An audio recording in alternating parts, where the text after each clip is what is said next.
nih terkait yang di Demak mungkin sedikit ya. Laporan yang di Demak ya. Yes. Jadi gini, tadinya kan saya nggak mau cerita nih masalah yang ini karena ternyata Tuhan Maha Baik. Jadi dia sendiri yang membuka sendiri aibnya ya. Dulu bukan dulu, bulan Maret saya ulang tahun, di tanggal 18 saya dikirimin bunga papan besar banget. Dia mengatasnamakan seseorang yang sedang berkasus hukum.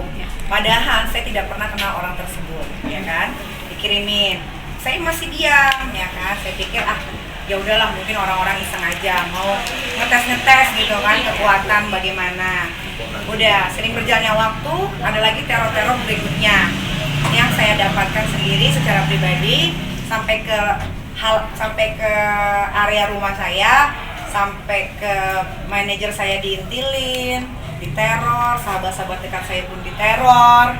Tapi saya masih diam. Padahal kalau teror itu saya mau laporkan ke polisi bisa banget gitu kan. Tapi saya pikir kayak kalau saya meladeni dia itu yang mereka mau gitu kan. Saya diam. Jadi salah satu pekerja di rumah saya itu tahu betul orang ini yang melaporkan saya yang di polisi Demak, tahu betul siapa ini orang. Saya DM, saya tanya, kapan kira-kira mau kirimin saya bunga lagi? Saya DM-nya untuknya masih pegang, belum saya hapus ya. Jadi kalau yang katanya polisi Demak itu Demak ya, sebentar Demak lagi. Nih sebentar saya liatin dulu ya. Mana ya? Saya ada. Nah, katanya kan pencemaran nama baik sebagaimana yang dimaksud pasal 45 Junto 27 ayat 3, terus tentang informasi dan transaksi elektronik atau barang siapa melakukan kejahatan menista dengan tulisan dalam hal yang dilakukan sedang diketahui tidak benar bagaimana pasal 311 KUHP dan mendistribusikan. Jadi saat saya meng-DM laki-laki tersebut, Instagramnya tidak dikunci. Kalau tidak dikunci kalian tahu artinya kan, berarti bisa dilihat halayak ramai. Setelah saya DM, saya bilang, kapan mau kirimin saya bunga lagi? Kalau bisa bunganya yang lebih besar, ya kan? Itu buat saya biasa aja. Saya DM terus gitu. Lain kali kalau kamu cuma mau minta uang, minta sama saya akan kasih lebih dari bos kamu yang nyuruh kamu ini, gitu kan? Tapi cuma dibaca, tiba-tiba dibales. Maksudnya dia belaga bego gitu kan. Nah, setelah dia bales, kan saya lihat lagi dong Instagramnya ternyata udah dikunci dan isi foto-fotonya udah dihapus, tinggal 2 doang yang disisakan. Lah, kalau dia nggak salah kenapa dihapus? Kalau dia nggak salah kenapa di-lock? Gitu kan. Terus saya bilang, kamu mau saya laporin polisi atau kamu yang laporin saya polisi? Laporin deh cepetan gitu kan. Jadi saya nggak susah-susah untuk menjelaskan kronologis yang terjadi dalam hidup saya kurang lebih dari bulan Maret sampai sekarang gitu. Ternyata malah kalian duluan yang tahu ada surat laporan polisi Demak ya. Demak, saya nggak tahu apa-apa tuh. Pas saya lihat siapa sih pelapornya, oh Mali. Oh pas saya cek lagi, oh ini orangnya yang saya DM. Dia bilang katanya saya mengancam dia, padahal isi DM saya tidak ada pengancaman. Dia bilang katanya mencemarkan nama baik. Saya ada posting memang foto dia, tapi hanya posting saja, tidak ada kata-kata. Jadi di mana pasal pencemaran nama baik undang-undang ITE-nya? Saya tahu kok siapa yang bermain di belakangnya dia. Ada babi air sama iblis betina, ya. Dan saya tidak bisa sebutin namanya, kecuali itu orang sudah benar-benar ngajakin saya perang, saya akan ungkapkan semuanya. Gitu. Jadi buat saya, buat aparatur negara juga nih ya, yang di Demak nih khususnya nih ya, jangan asal-asal main menjalankan laporan. Kalau kalian tahu itu pasalnya karet dan tidak bisa terbukti. Karena saya ini bukan orang bodoh, saya akan lapor balik. Gitu. Nah kebetulan juga saya sudah mengumpulkan saksi yang memang tahu sekali jelas.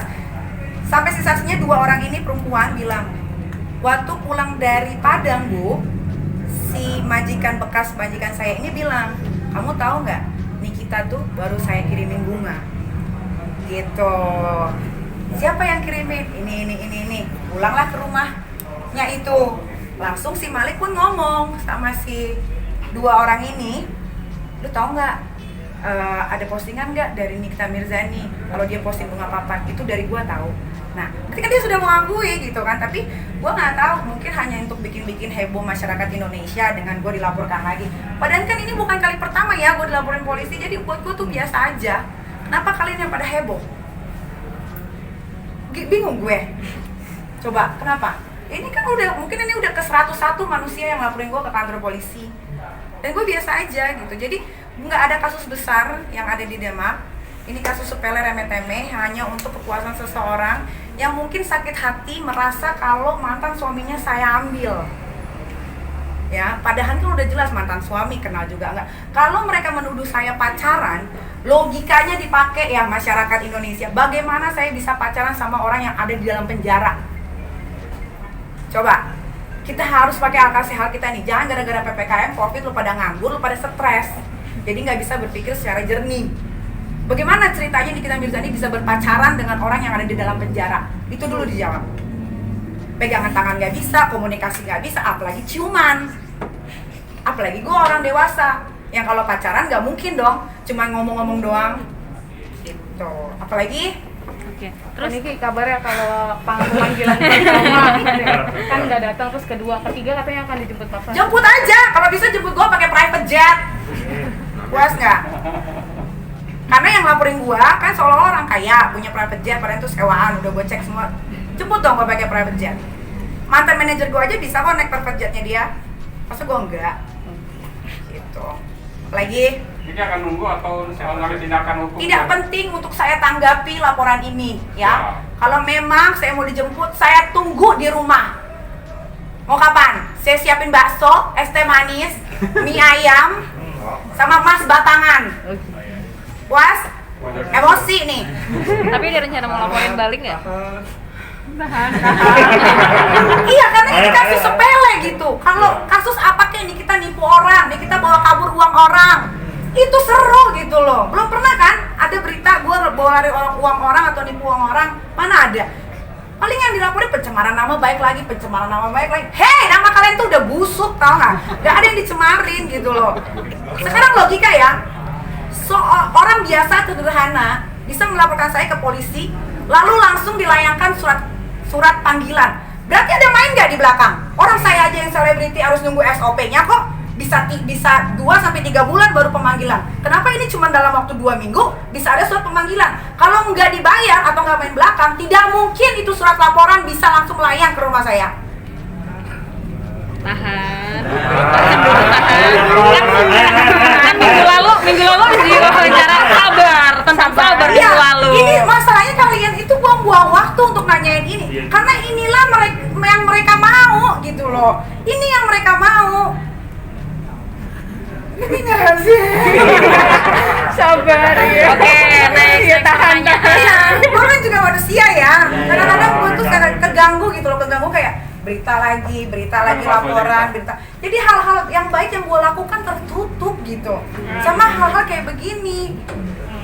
Jadi orang ingatnya gue tuh yang jahat-jahatnya aja, Jadi 1000 kebaikan yang gue lakukan, ketika ada satu masalah yang muncul di permukaan, hilang 1000 itu. Gitu loh. Itulah kebiasaan netizen. Nanti kalau nggak punya uang, ikoi-ikoi.